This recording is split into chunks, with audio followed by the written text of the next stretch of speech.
성경 다니엘서 3장 16절과 17절입니다. 구약 성경 다니엘 3장 16절과 17절. 구약 성경 1236면에 있습니다. 다니엘 3장 16절과 17절 찾으신 분은 함께 읽겠습니다. 사드락과 메삭과 아벳느고가 왕에게 대답하여 가로되 느부갓네살이여, 우리가 이 일에 대하여 왕에게 대답할 필요가 없나이다. 만일 그럴 것이면 왕이여, 우리가 섬기는 우리 하나님이 우리를 극렬히 타는 불무 가운데서 능히 건져내시겠고 왕의 손에서도 건져내시리이다. 네. 오늘 저는 다니엘서 3장의 본문으로, 제목이 좀 특이하죠? 대답할 필요가 없습니다. 16절에 사드락과 메삭과 아벳느고의 말이었죠. 우리가 이 일에 대하여 왕에게 대답할 필요가 없나이다 라는 제목으로 함께 읽어봤기를 원합니다. 지중해에 있는 터키라는 나라에 가보면 그 지중해를 이렇게 가로지르는 산맥이 하나 있는데 토루스 산맥이라고 합니다. 근데 이 토루스 산맥은 매우 높은 곳에 위치하고 있는데 그 높은 곳에는 독수리들이 살고 있기로 유명합니다. 그 독수리들은 높은 산맥 위치에 있으면서 그 산맥을 넘어가는 골목을 지키며 새들을 잡아먹는, 그래서 그곳에 독수리의 서식처가 있다고 합니다. 특별히 그 독수리들은 그 산을 넘는 새들 가운데서 두루미를 가장 많이 잡아서 먹는다는데 그 이유가 무엇이냐? 그 두루미들이 산을 넘어갈 때 무지하게 시끄럽대. 그냥 조용히 가면 되는데 이렇게 말을 많이 한답니다. 그러면 가만히 둥지를 틀고 있던 독수리들이 그 두루미들이 구걸구걸거리는 소리를 들으면 날아가서 잡아먹는답니다. 그런데 이런 두루미들 가운데서 우리 권사님들이나 장로님들처럼 아주 나이가 지긋하게 드신 그런 두루미들은 입을 딱 다물고 날아간답니다. 특별히 입을 벌리지 않기 위해서 그 산맥을 넘어갈 때 그 산을 날아오르기 전에 입에 돌을 하나 물고 떠나갑니다. 입에 돌을 물고 있으니까 어떤 일이 생겨도 말을 할 수가 없죠. 어떻게 보면 그 나이든 그 두루미의 지혜라고 보여집니다. 저와 여러분은, 특별히 하나님을 믿는 우리 백성들은 우리의 귀는 항상 열려 있어야 합니다. 상처받은 사람들, 어려움에 처한 사람들, 많은 이들의 말을 우리가 마음으로 들어야죠. 그러나 우리의 입은 되도록이면 받을수록 은혜로울 줄 믿습니다. 너무 말 많이 하면 공격받습니다. 그리고 항상 그러잖아요.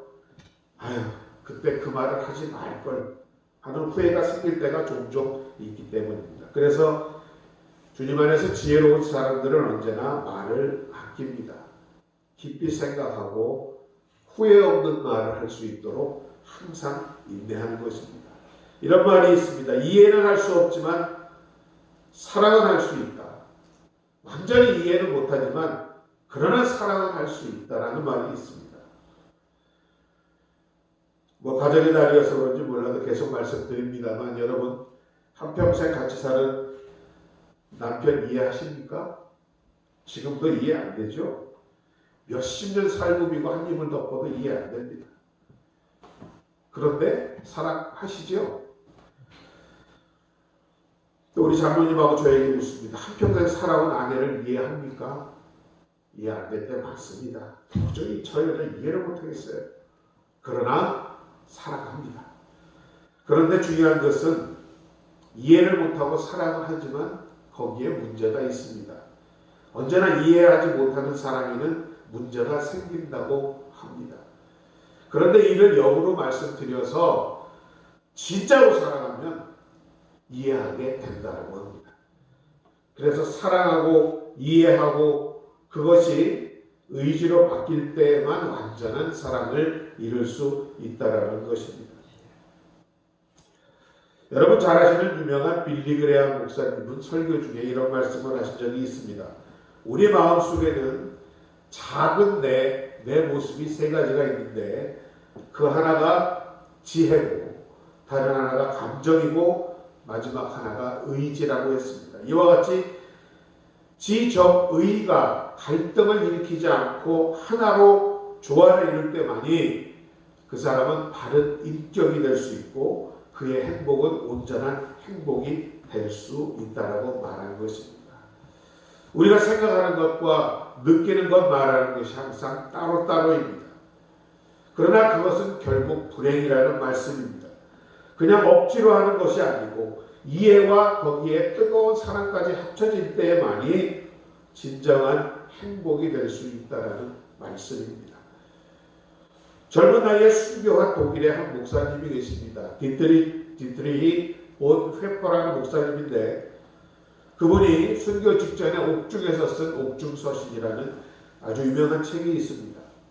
그 책의 내용을 보면 나는 인간의 손에 있는 것이 아니고 하나님의 손에 있는 것이다. 우리는 이 사실을 알아야 한다. 뭐라고요? 내가 어떤 상황 여건에 있더라도 나는 상황과 여건 가운데 있는 것이 아니라 하나님의 손앞에 있다라는 사실, 이것을 깨달아야 한다라고 합니다. 지금 디트리히 보네퍼 목사님은 감옥에 있습니다.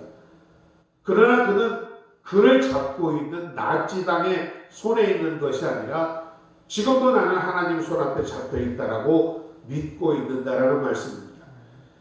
우리가 상황과 환경에 영향을 받습니다만 하나님은 우리를 상황과 환경에 영향을 받는 사람으로 창조하지 않으셨습니다. 그러하기 때문에 우리가 살아가면서 막닥뜨려지는 이런 상황과 환경, 잡다한 사건들, 그 사건들 속에 내가 있는 것이 아니라 그 사건들을 통한 하나님의 손앞에 내가 잡혀 있음을 우리가 깨달아야 한다는 것입니다.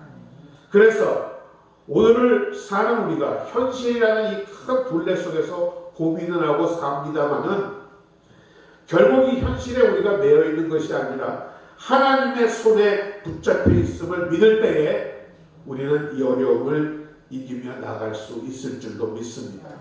예수님도 요한복음 18장 12절에서 말씀합니다. 아버지께서 내게 주신 잔은 내가 마시지 않겠느냐. 지금 예수님이 처한 현실은 눈앞에 십자가가 있습니다. 그리고 빌라도의 법정 앞에 죄인으로 서 있습니다. 그러나 그런 상황과 여건 가운데서도 주님은 아버지께서 내게 주신 잔으로 이것을 이해하고 받아들인 것으로 이해하고 있는 것입니다. 여기에서 주님의 하나님의 말씀을 지킬 수 있는 담대한 믿음과 용기가 나오게 된 것입니다. 본 회퍼 목사님은 이 책에서 다시 말씀합니다. 그러므로 악한 것보다 더 위험한 것은 연약함입니다.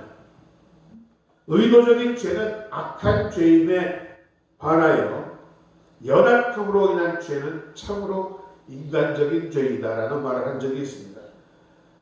아주 의도적이고 우리가 요즘 신문지상이나 보도를 통해 보면 어찌 사람이 저런 일을 할 수 있을까 하는 그러한 악한 일들이 있습니다. 그러나 또 하나는 인간의 죄 가운데는 인간적일 수밖에 없는 죄가 있다는 것입니다. 그것을 우리는 성경을 밀어 이렇게 말하죠. 마음에는 원이로되 육신이 약하기 때문에. 그러나 이것은 인간적인 별명에 불과하다라는 것을 본회퍼 목사는 지적합니다.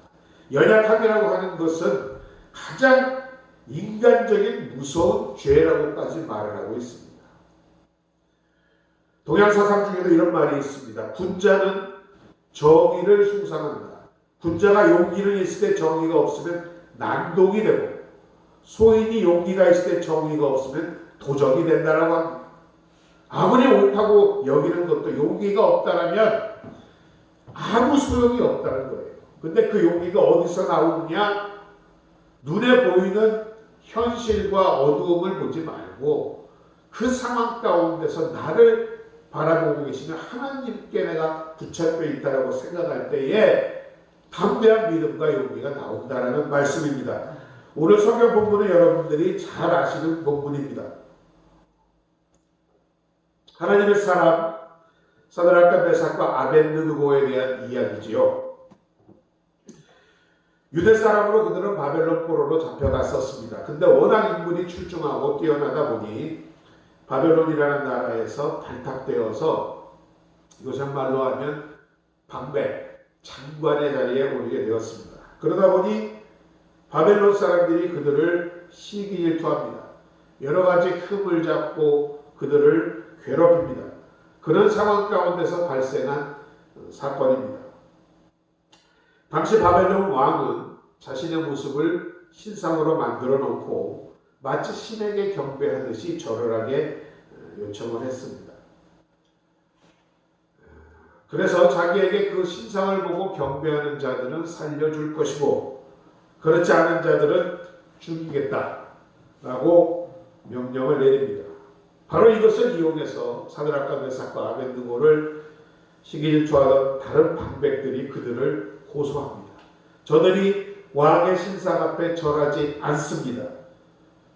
그러나 그들을 아꼈던 느부갓네살 왕이 이들을 불러서 물어봅니다. 혹시 너희가 알지 못하여 절을 안 했는지 모르겠다만 이제라도 너희가 내 신상 앞에 엎드려 절을 하면 너희를 살려줄 것이고 그렇지 않으면 저 맹렬히 타는 풀무 속에 집어넣어 너희를 죽일 것이다 라고 마지막으로 독촉합니다.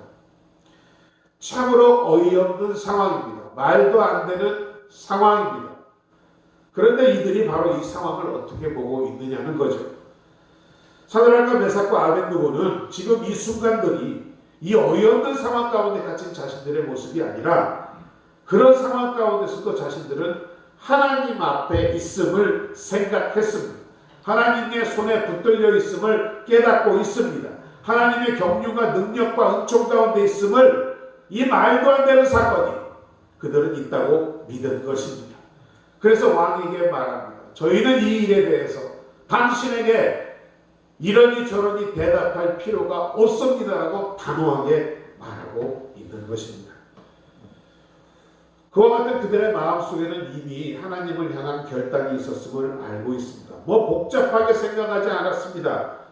하나님을 섬긴다면 나는 저 신상 앞에 절할 수 없다.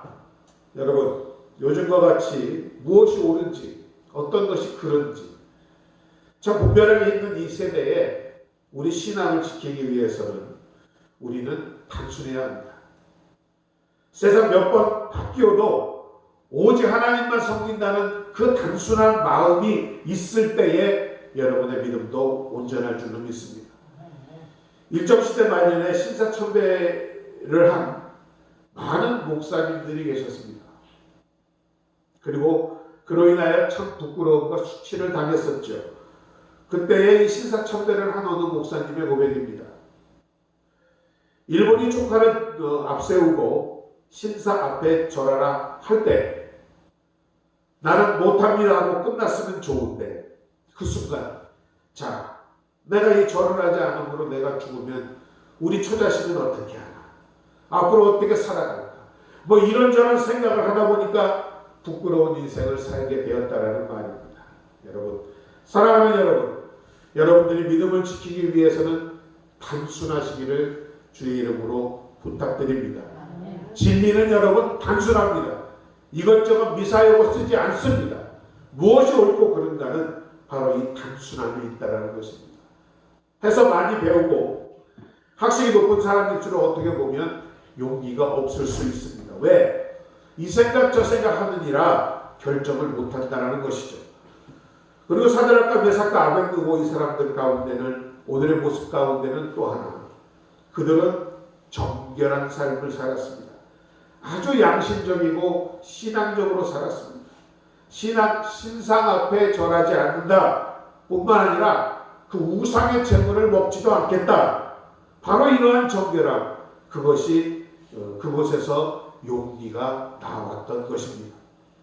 인생에는 집중과 배제가 있다고 합니다. 즉 인생을 바로 사는 길은 올바른 선택을 하는 길은 집중할 것은 집중하고 버릴 것은 버려야 한다는 것입니다. 주님도 말씀하시기를 내 제자가 되려면 자기 십자가를 지고 나를 따르라고 말씀하십니다. 여러분 십자가를 진다는 말씀이 무슨 말씀입니까? 버려야 할 것은 버리라는 것입니다.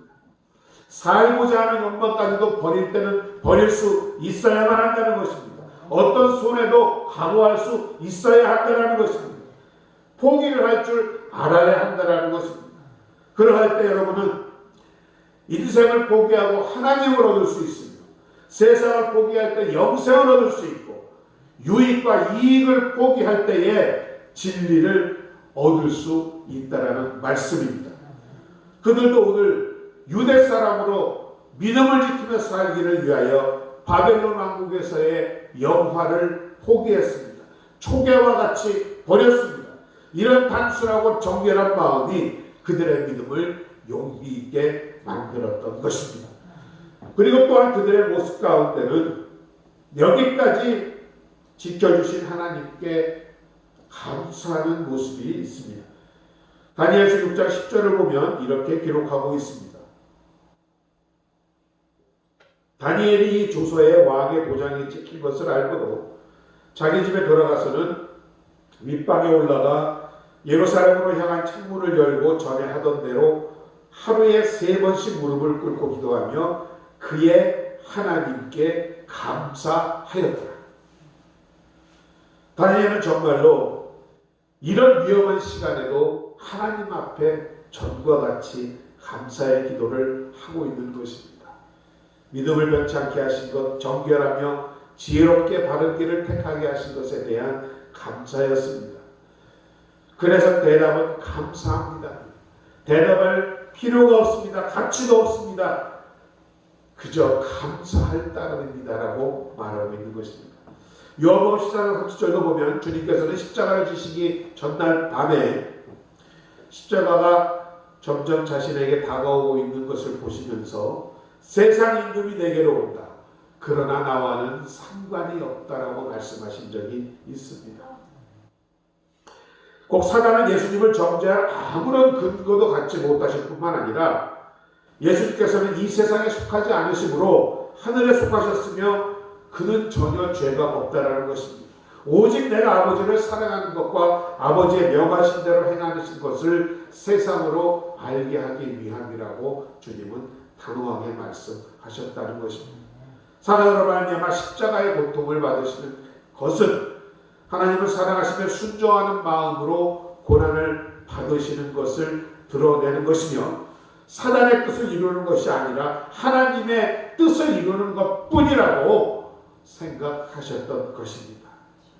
갈라디아 2장 6절을 보면 사도 바울도 예루살렘에 올라갑니다. 여러 지도자를 만나는데 거기에서 사도 바울은 이와 같이 말합니다. 그들은 나와 상관이 없고 인정을 해주던 안 해주던 칭찬을 해주던 말던 나는 내 길을 갈 뿐이다라고 사도 바울이 갈라디아서에서 고백을 했습니다. 여러분, 우리가 믿음의 생활을 한다는 것은 세상 여러 평판, 눈치, 나를 칭찬하는가 뭐라는가 이런 걸 다 털어버리고 살 때만이 가능한 줄로 믿습니다. 이것이 신앙의 길인 줄로 믿습니다. 따라서 예수님은 빌라도 법정에서 아무 말씀이 없으셨습니다. 왜 할 말이 없었겠습니까? 그러나 침묵하셨습니다. 아무리 빌라도가 물어봐도 대답하지 않으셨습니다. 오히려 대답이 없음에 빌라도가 벌벌벌 떨고 있음을 우리는 성경을 통하여 알 수 있습니다. 십자가를 통해서 죽이겠다고 하는데도 예수님은 아무런 말씀이 없으십니다. 왜? 그 일에 대하여 대답할 필요가 없다라는 생각입니다. 말씀을 정리합니다. 여러분, 이와 같이 결단이 있는 사람들에게는 여유가 있습니다. 또 단순한 사람들에게는 정결함이 있습니다. 그러나 결단이 없는 사람들은 복잡합니다. 이것저것 따지고 손익 계산하느라 바쁩니다. 이렇게 되면 어떻게 되나 저렇게 되면 나에게 무엇이 돌아오나 이렇게 되면 사람들이 나를 뭐라고 할까 아주 복잡합니다. 마음속이 시끄럽습니다. 그러나 순교자의 마음은 여러분 단순합니다. 그런 사람들의 마음은 히브리서 11장 38절은 이렇게 말합니다. 이런 사람들은 세상이 감당하지 못한다라고 하고 있습니다. 너무 대단하기 때문에, 너무 확실하기 때문에 세상이 이런 사람들을 감당할 수 없다라는 의미입니다. 다른 말로는 그런 사람들에게는 세상이 아무런 가치가 없다라고 말하고 있는 것입니다. 핍박과 환난도 문제시 될 거 없으며 고난과 어려움도 부귀와 명예도 그 사람들에게는 문제되지 않는다라는 것입니다. 그런데 이런 사람은 세상이 감당치 못하는도다에 이어지는 절을 보면 이런 말씀이 있습니다. 저희가 광야와 산중과 아벨과 토굴에서 유리한다라고 하고 있습니다. 즉 하나님을 믿는 믿음이 있다고 하여서 반드시 이 땅의 안락과 평안을 누리는 것이 아님을 강조하고 있음을 오늘 기억하시기 바랍니다. 오늘 본문은 말합니다. 우리가 이 일에 대하여 대답할 필요가 없습니다. 생사가 걸려있는 문제지만 나는 대답하지 않겠습니다. 왜? 나는 하나님을 믿기에 신상 앞에 절할 수가 없습니다. 단순했습니다. 정결했습니다. 그리고 하나님께 감사하는 믿음의 고백이었습니다. 우리의 대답도 그러할 때 우리의 믿음이 온전하게 될 줄로 믿습니다. 요즘 신문이나 TV 보면서 저도 그렇습니다만 참 말이 많아요. 아유, 저런 죽일 놈이 있나? 저런 나쁜 녀석이 있나? 죽일 놈 살리는 혼자 다 합니다. 머리가 복잡합니다. 그런데 오늘 하나님은 분명히 말씀합니다. 어떤 상황과 여건 가운데서도 대답할 필요 없다. 그저 하나님께서 나를 붙들고 계시면 바라보아라. 이것이 오늘 사드락과 메삭과 아벤누고를 통한 하나님이 우리에게 주시는 메시지인 줄로 믿습니다. 그러나 여러분, 이 사람들은요, 결과 아시겠지만 풀무불에서 하나님이 자신들을 구원하실 것에 대한 결과를 기다리고 하지 않았습니다. 그죠? 그런 일 모르고 했습니다. 오히려 그들이 그러하기 때문에 더 확실한 믿음 가운데서 그들의 믿음을 지킬 수 있었던 것입니다. 오늘 저와 여러분도 세상 복잡한 문제, 여러 가지 어려움과 환경 가운데 처해 있더라도 그거 일일이 따져보고 왜 나에게 이런 일이 있을까 생각해 보지 마시고 하나님 앞으로 나가서 물어보시는 복된 여러분들 되시기를 주의 이름으로 축원드립니다. 기가 막힌 일 당하면 하나님 앞에 한번 물어보세요. 진짜 하나님, 어째서 이런 일이 저에게 있습니까? 하나님이 분명히 여러분에게 대답하여 주실 줄로 믿습니다. 그러할 때 오늘 사드락과 메삭과 아벤느고와 같이 우리가 신앙의 지조를 지키며 세상이 감당치 못하는 세상의 것에 대해서 더 이상 소망을 두지 않는 하나님의 소유된 구원받은 선택된 백성으로 삶을 살아갈 수 있을 줄로 믿습니다. 하나님은 오늘도 그러한 여러분에게 여러분의 믿음대로 약속을 이루어 주시고 계시는 줄로 믿습니다. 그곳에 승리가 있는 줄로 믿습니다. 그러한 복된 여러분들 되시기를 주의 이름으로 축원드립니다. 아버지 하나님, 오늘 우리는 너무나 복잡한 세상에 살고 있습니다. 여러 가지 복잡한 문제에 시달리면서 이해하지 못할 일들로 인해서 우리의 마음과 생각이 어지러움에 빠집니다. 하나님의 뜻이 어디 있는지, 왜 그리 하셨는지, 하나님은 왜 침묵하시는지 고민하고 있습니다. 주여, 우리를 불쌍히 여겨 주옵소서.